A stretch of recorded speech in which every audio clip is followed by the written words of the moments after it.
Hello everyone, आप सभी विद्यार्थी को YouTube channel M board classes में स्वागत है। झारखंड बोर्ड द्वारा 2025-26 मॉडल सेट क्लास 10 का जारी कर दिया है। तो जितने भी विद्यार्थी क्लास 10 मैट्रिक एग्जाम 2026 में देने वाले हैं, तो उन लोगों के लिए यह वीडियो बहुत ही इम्पोर्टेंट और महत्वपूर्ण है, क्योंकि इसी मॉडल सेट के आधार पर ही फाइनल एग्जाम का पैटर्न तैयार होता है। तो जितने भी विद्यार्थी इस वीडियो को देख रहे हैं, इस मॉडल सेट के अनुसार ही आप अपने तैयारी को जारी रखें, क्योंकि इसी के अकॉर्डिंग आपको फाइनल एग्जाम में पैटर्न देखने को मिलेगा। जैसे कि यहाँ पर हम लोग देख सकते हैं,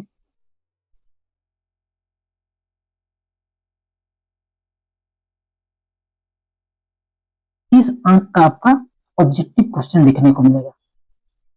ठीक है, इसके बाद यहाँ आपको 31 से लेकर 38 तक 2 नंबरी अंक आपको देखने को मिलेगा। इसके साथ साथ 39 से 46 तक 3 नंबर अंक वाला आपको क्वेश्चन देखने को मिलेगा। और जो लास्ट है 47 से 52 तक, ये 50 अंकों का आपको देखने को मिलेगा। तो जितने भी विद्यार्थी क्लास 10 झारखंड बोर्ड से अपना एग्जाम 2026 में देने वाले हैं, तो इस मॉडल सेट के अनुसार ही आप अपने तैयारी को स्टार्ट कीजिए, क्योंकि इसी प्रकार के क्वेश्चन पैटर्न आपको एग्जाम यानी फाइनल एग्जाम में आपको देखने को मिलेगा। तो चलिए आज हम लोग देखने वाले हैं हिंदी मॉडल सेट का ऑब्जेक्टिव टाइप क्वेश्चन। इससे पहले हम लोगों ने साइंस का मॉडल सेट आंसर किए हैं। तो जो भी विद्यार्थी उस वीडियो को नहीं देखे हैं, इस वीडियो को देखने के बाद उस वीडियो को आप देख सकते हैं। तो चलिए बिना किसी देरी के आज के क्वेश्चन को शुरू करते हैं। तो हमारा एक नंबर में रहेगा, एक गद्यांश दिया हुआ रहेगा। ठीक है, निम्नलिखित गद्यांश ध्यानपूर्वक पढ़कर पूछे गए प्रश्नों के उत्तर देना होगा। तो इस गद्यांश को बढ़िया से पढ़ना है, और गद्यांश को पढ़ने के बाद ही उसके आंसर नीचे दिया हुआ रहेगा। मैं बताऊंगा डिटेल से, आपको समझ में आ जाएगा। ठीक है, तो यहाँ एक बार इस गद्यांश को पढ़ लेते हैं। पुस्तकें मनुष्य की सबसे अच्छी मित्र होती है। वे हमें ज्ञान, प्रेरणा और मनोरंजन प्रदान करती है। पढ़ने की आदत न केवल हमारी शब्द संपदा को बढ़ाती है, बल्कि हमारी सोच को भी गहराई देती है। आज डिजिटल युग में लोग मोबाइल और कंप्यूटर पर अधिक समय बिताने लगे, जिससे पढ़ने की आदत धीरे धीरे कम हो रही है। यदि हम प्रतिदिन थोड़ा समय पुस्तकों के साथ बिताएं, तो यह हमारी मानसिक क्षमता को बढ़ाने में मदद करेगा और हमें जीवन में सही निर्णय लेने की क्षमता भी प्रदान करेगा। पढ़ने से हमारी कल्पना शक्ति का विकास होता है और हम नए विचारों को अपनाने के लिए तैयार होते हैं। तो इस प्रकार हम इस गद्यांश को एक दो बार पढ़ने के बाद जो नीचे दिए गए जो क्वेश्चन है उसका आंसर हम इसी गद्यांश से हम उठा करके उसका आंसर दे सकते हैं। ठीक है, तो इसका क्वेश्चन की तरफ जाते हैं। तो हमारा पहला क्वेश्चन क्या है? पुस्तकों को मनुष्य का सबसे अच्छा मित्र क्यों कहा गया है? तो ये वाला जो क्वेश्चन है, इसी को हमें क्या करना है, ये गद्यांश में हमें ढूंढना है। तो चलिए ढूंढ लेते हैं। पुस्तकों को मनुष्य का सबसे अच्छा मित्र क्यों कहा गया है? तो पुस्तकों को, तो पहला लाइन भी दिया है, पुस्तकें मनुष्य की सबसे अच्छी मित्र है, वे हमें ज्ञान, प्रेरणा और मनोरंजन प्रदान करते हैं। तो यही लाइन हमें क्या करना है, हमें खोजना है, यानी इसी लाइन को हमें ऑप्शन में दिखना होगा। जो ऑप्शन में इसी लाइन से यानी कि ऑप्शन में दिया हुआ रहेगा, वही हमारा सही आंसर हो जाएगा। तो चलिए देखते हैं।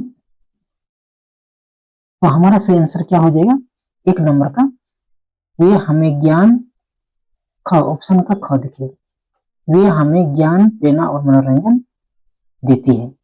तो यही हमारा सही आंसर हो जाएगा। एक का ख हो जाएगा। इसी प्रकार से बच्चे आपको प्रस्तुत करना है क्वेश्चन का। क्वेश्चन नंबर 2, डिजिटल युग में पढ़ने की आदत कम होने का एक कारण क्या है? यानी डिजिटल युग में पढ़ने की आदत कम होने का कारण क्या है? तो इसी लाइन को हमें क्या करना है, गद्यांश में खोजना होगा। डिजिटल युग में, तो डिजिटल युग का है, यहाँ देख सकते हो आज,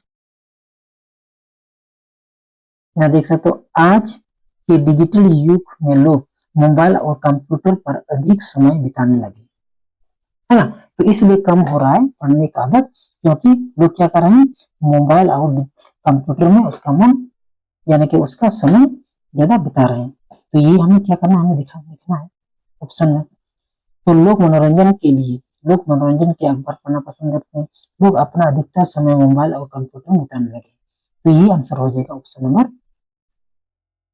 ख हो जाएगा, ठीक है ना, 2 का ख।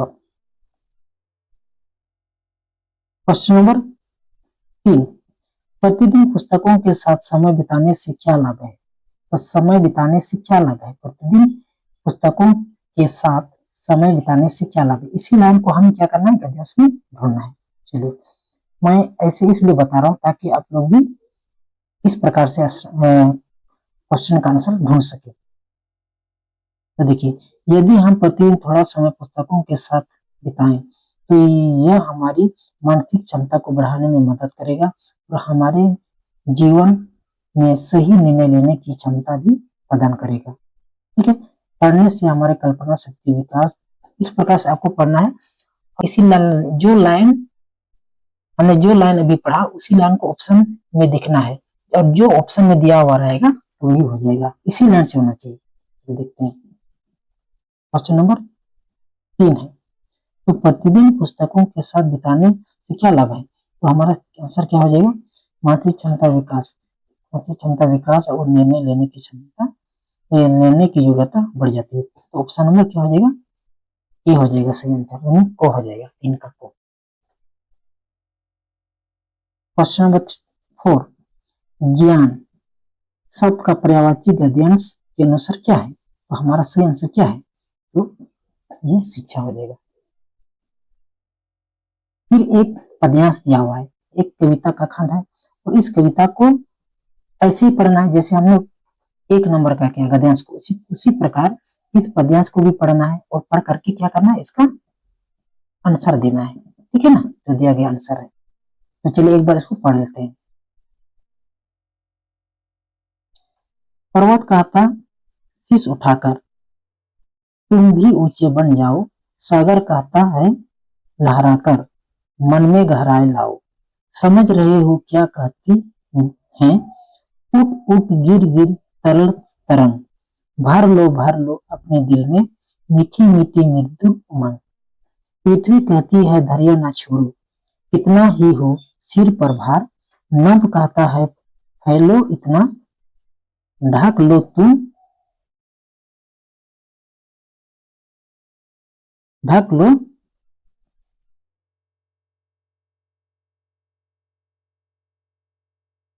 ढक लो तुम सारा संसार, ठीक है। तो इस प्रकार से अब क्या करना है, आपको गद्यांश पढ़ना है, सॉरी पद्यांश पढ़ना है, और पद्यांश पढ़ करके इसका आंसर दे देना है। क्लियर हो गया? चलिए तो इसका पहला क्वेश्चन देख लेते हैं। 5 नंबर क्वेश्चन है, कविता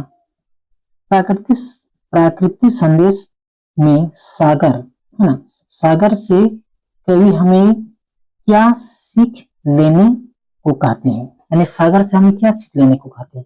तो इसका पद्यांश में जाते हैं। पर्वत से बोल रहा है ना, नहीं सॉरी सागर से, तो सागर से क्या सीख लेने को कहता है, सागर से कहता है लहरा कर मन में गहराई लाओ, तो मन में क्या करना है, मन में गहराई लाओ, इसी लाइन को हमें लिखना है। यह है क्वेश्चन नंबर 5, मन में गहराई लाओ। तो सागर का अर्थ क्या है, मन में गहराई लाना, ये ऑप्शन नंबर ख हो जाएगा। तो बच्चे इसी प्रकार से आपको क्या करना है, लाइन बाय लाइन, यानी जो क्वेश्चन दिया हुआ है ना, जो क्वेश्चन दिया हुआ रहता है उसको क्या करना है, पद्यांश में लाइन बाय लाइन लिखना है। और लाइन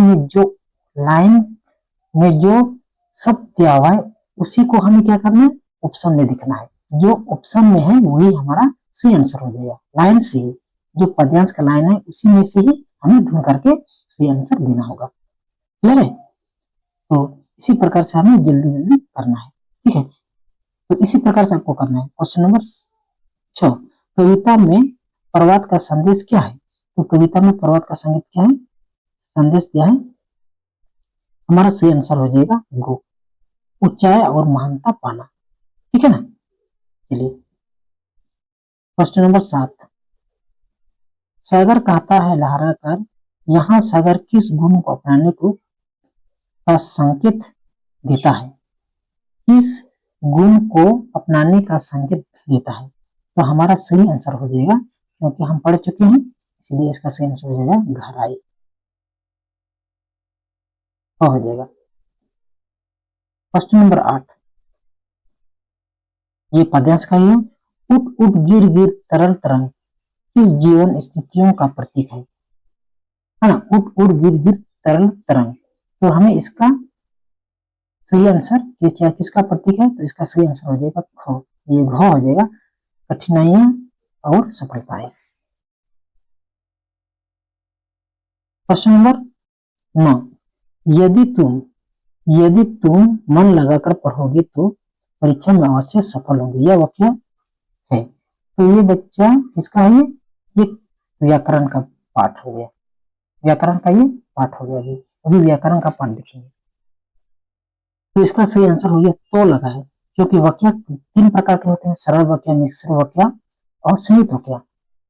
तो इसका तो अगर है तो यहाँ दिया हुआ है कि नहीं, तो इसलिए इसका सही आंसर क्या हो जाएगा, मिश्र वाक्य हो जाएगा। 10, मोहन पढ़ाई करता है और सोहन खेलों में अच्छा है, यह वाक्य है। तो और लगा हुआ बच्चे, क्योंकि संयुक्त 2 वाक्यों को क्या कर रहा है, जोड़ रहा है और के द्वारा, इसीलिए संयुक्त वाक्य हो जाएगा। ऑप्शन नंबर घ। क्वेश्चन नंबर 11, फल खाया जा रहा है, यह किस वाक्य का उदाहरण है? तो किस वाक्य का उदाहरण है? तो वाक्य 3 प्रकार के होते हैं, तो ये इसका सही आंसर हो जाएगा बच्चा, ये ऑप्शन नंबर ख, कर्म वाच्य हो जाएगा। वाच्य के 3 प्रकार, सरल वाक्य, कर्तृवाच्य, कर्मवाच्य, भाववाच्य होता है। ठीक है। क्वेश्चन नंबर 12, आकाश में बादल छाए हुए हैं, इसमें बादल कौन सा पद है? तो सही आंसर हो जाएगा ये संज्ञा हो जाएगा बादल। 13, उसकी आवाज बिजली की तरह गूंज रही थी, यह कौन सा अलंकार है? तो इसका सही आंसर हो जाएगा ऑप्शन नंबर ए, यानी क, उत्प्रेक्षा अलंकार। अलंकार के बारे में मैं डिटेल से पढ़ाऊंगा इसी चैनल में। क्वेश्चन नंबर 14, त्रिलोक किस प्रकार से समास है? समास के 6 भेद होते हैं, तो एक एक भेद को बढ़िया से पढ़ना है समास। तो त्रि मीन्स क्या होता है? एक संख्या है। त्रि मीन्स क्या होता है? 3। तो संख्या का बोध कराता है, तो कौन सा समास हो जाएगा? ये द्विगु समास। 14 का ग हो जाएगा।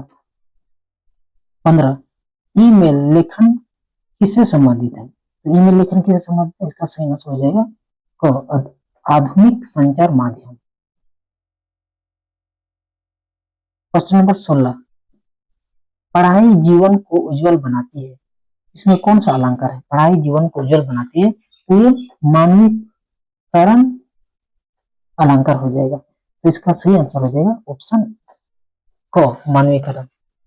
बच्चा ये हमें पाठ्य पुस्तक से दिया गया है, तो पाठ्य पुस्तक का ये पद्यांश है। ठीक है, तो इसको पढ़ना है और उसी प्रकार जिस प्रकार से एक और क्वेश्चन 1 और 2 का हमने पढ़ा था, है ना, तो उसी प्रकार से इसको पढ़ना है और इसका आंसर सही आंसर देना है। तो चलिए इसका आंसर दे देते हैं। क्वेश्चन नंबर 17, लयंग किस प्रकार की बस्ती बताई गई है? लयंग, तो हमें इसका आंसर कहां से मिलेगा? बच्चे ये गद्यांश से मिलेगा, तो कैसे ढूंढना है? इसी लाइन जो क्वेश्चन है ना, इसी लाइन को हमें गद्यांश में ढूंढना है। चलिए ढूंढते हैं।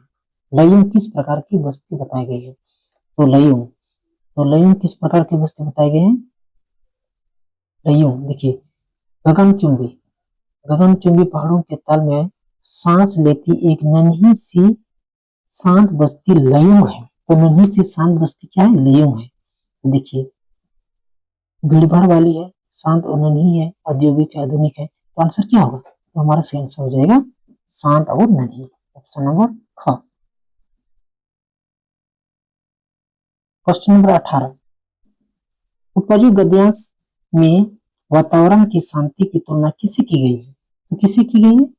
वातावरण की शांति। तो ये भी आपको लाइन में दिखने को मिलेगा, क्योंकि हम पढ़ चुके हैं, इसलिए हम जल्दी ढूंढ रहे हैं। जैसे वातावरण में अद्भुत शांति थी, मंदिर की घंटियां घुंघरुओं की रुनझुनाहट सी आंखें अनायास रही। तो हमें इसी को ढूंढना है। तो क्या हो जाएगा हमारा आंसर? ऑप्शन नंबर ये, मंदिरों की घंटियों की घुंघराहट। देखिए, एक ही लाइन में है, देख सकते हैं, देखिए, है ना? इस प्रकार से आंसर देना है, तो ग हो जाएगा बच्चा। तो यहाँ पर भी एक पद्यांश दिया हुआ है, इस पद्यांश को पढ़ना है, यानी काव्य खंड दिया हुआ है। ये किताब से दिया हुआ है, जो परीक्षा पुस्तक होता है, ठीक है, उसी से दिया हुआ है, दिया गया पंक्तियां हैं। तो चलिए एक बार पढ़ लेते हैं। दन तुम्हारी यह दंतुरित मुस्कान मृतक में भी डाल देगी जान, धूली धूसर तुम्हारी ये गात छोड़कर तालाब मेरी झुपड़ी में खिल रहे जल जात, पारस पाकर तुम्हारा ही प्राण पिघलकर जल बन गया होगा कठिन पाषाण। तो ये जो खंड है, ये जो लाइन है, किस कविता से लिया गया है? ये दंतुरित मुस्कान से लिया गया है, ठीक है ना? दंतुरित मुस्कान के कवि का नाम क्या है? क्योंकि ये काव्य खंड है, कवि का नाम क्या होगा? तो आपको याद करके लेना बढ़िया से, इसलिए प्रत्येक पाठ, चाहे काव्य खंड हो या पद्य गद्य खंड हो, इसको बढ़िया से क्या करना होगा? आपको पढ़ना होगा, ठीक है? तो इसी को देकर के इसका आंसर देना होगा। चलिए प्रश्न नंबर 19, मृतक में डाल देगी जान का क्या अर्थ है? तो मृतक में डाल देगी जान का क्या अर्थ है? तो इसका सही आंसर हो जाएगा ऑप्शन नंबर ये, वो हो जाएगा, हताश और निराश व्यक्ति में खुशी ला देना, है कि नहीं? चलो क्वेश्चन नंबर 20, धूली धूसर तुम्हारे गात, पंक्ति में गात क्या? गात क्या है? ये शरीर है, क्योंकि जब बच्चा होता है तो वो यानी कीचड़ में, धूल में वो खिलता रहता है कि नहीं? तो उसी से यानी कि उसका जो शरीर है धूल में भी सना हुआ रहता है, तो इसका गात हो जाएगा, गात सही आंसर हो जाएगा, ठीक है? यानी गात का सही अर्थ क्या हो जाएगा? ऑप्शन नंबर हो जाएगा बच्चा, शरीर। क्लियर? अब 21, 21, निर्देश के निर्देश निम्नलिखित प्रश्नों के सही विकल्प को चयन करें, ठीक है? किताब इसको पढ़ना है, बढ़िया से किताब पढ़ना है और उसका आंसर देना है। भोलानाथ, भोलानाथ किसको देकर सिसकाना भूल जाते थे? तो इसका सही आंसर हो जाएगा ग, खेल के साथियों को। क्वेश्चन नंबर 22, उद्धव कृष्णा का कौन सा संदेश लेकर आए थे? तो क्या संदेश लेकर आया था उद्धव कृष्णा का? योग संदेश। किसके पास आया था? आप लोग कमेंट में बताइए। क्वेश्चन नंबर 23, राम लक्ष्मण परशुराम संवाद में किस राम की प्रमुखता है? किस रस की प्रमुखता है? राम लक्ष्मण परशुराम के संवाद में किस रस की प्रमुखता है? तो इसका सही आंसर हो जाएगा वीर रस, वीर। 24, उत्साह कविता में कवि ने बादल की तुलना किसे की है? उत्साह कविता में कवि ने बादल की तुलना किसे की है? तो हमारा सही आंसर हो जाएगा धरती से। क्वेश्चन नंबर 25, यह दंतुरित मुस्कान कविता कवि कौन है? यह दंतुरित मुस्कान कविता के कवि का नाम क्या है? सही आंसर हो जाए नागार्जुन, ऑप्शन नंबर को।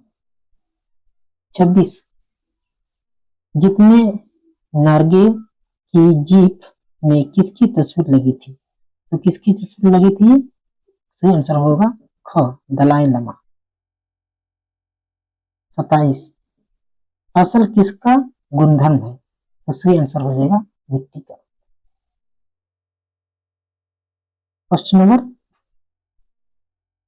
28 संगतकार का अर्थ क्या होता है? तो संगतकार का क्या अर्थ होता है? तो सही आंसर हो जाएगा बच्चा, ये मुख्य गायक का साथ देने वाले गायक। क्वेश्चन नंबर 29, मनु भंडारी की हिंदी प्राध्यापिका का नाम क्या था? तो हिंदी जो उसके शिक्षक था, हिंदी का शिक्षक का नाम क्या था? मनु भंडारी का। तो इसका सही आंसर हो जाएगा option number A, Sheela Agarwal. Question number 30 है, हलदर साहब और चश्मे वाले में क्या समानता था? तो हलदर साहब कौन था? हलदर साहब एक कंपनी में क्या करता था? ये जॉब करता था, जबकि चश्मा वाला एक लंगड़ा था और चश्मे बेचने का काम करता था। लेकिन दोनों में क्या समानता था? दोनों में ये देशभक्त थे, दोनों क्या थे? देशभक्त। ठीक है, तो ये हमारा हिंदी मॉडल सेट का ऑब्जेक्टिव क्वेश्चन रहा। तो जो क्वेश्चन सब्जेक्टिव है उसको भी मैं लिख करके बताऊंगा इसी चैनल पर। तो जितने भी विद्यार्थी इस चैनल पर जुड़े हैं, इस चैनल को लाइक सब्सक्राइब करें और अपने दोस्तों के पास शेयर करें, ताकि उसको भी इसका लाभ प्राप्त हो सके। जय हिंद।